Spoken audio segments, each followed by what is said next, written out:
guys, but most of those conversations start with Gallinari and Lou Williams. But on top of that, they have super hard playing guys. That's a talent, like that's a skill, and that's not for everybody. As much as everybody necessarily wants to talk about it and say it, there's a reason why Patrick Beverley's so successful, why Montrezl Harrell's been so successful. You go on down the list, and you play the right way and play like that, you're going to win more often than you don't. Coach, how would you rate your team's performance on a scale of 1 to 10, and what is it going to take to come out victorious against the Clippers? Performance in what? As far as your This overall season? play, yes, and where you are right now. We're not at a 10. We need to get better. I don't know where we are or where we've been. Like a lot of other teams, we've probably been all over the map depending on the week. But I do think that we have a chance to continue to improve.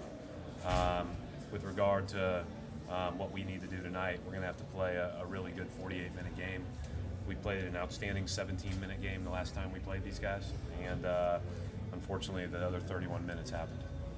What makes Lou Williams so difficult to defend? He's really crafty. He's really smart. He's been able to score forever. He can walk into the gym and score without warming up. It's one of the things about coming off the bench. Some guys need to get their rhythm established and everything else, but I've told this story before, but I walked into an open gym when he was in high school, and he was a little bit late, and he walked in and said, "Check ball," and killed everybody. He didn't take a shot, didn't do anything, he just killed everybody. And that's kind of the way he's been his whole NBA career. He just walks in and scores, and he's got a special knack for it.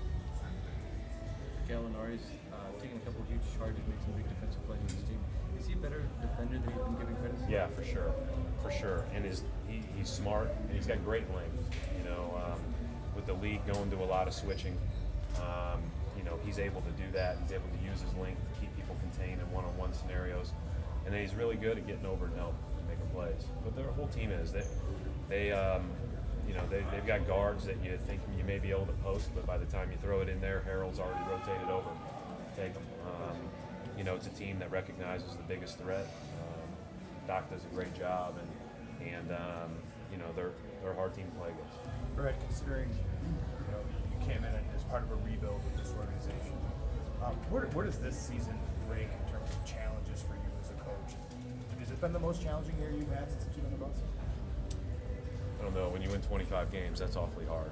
And there's every year has its own challenges, and every team does. I think that's why I like coaching, is because it's never the same. There's no 2 days that are the same. So I don't really look at it as which year's more challenging than the other. But I'll be better able to answer that after the year's over. Brett, where you guys are and what you're trying to accomplish, how important is a good start tonight?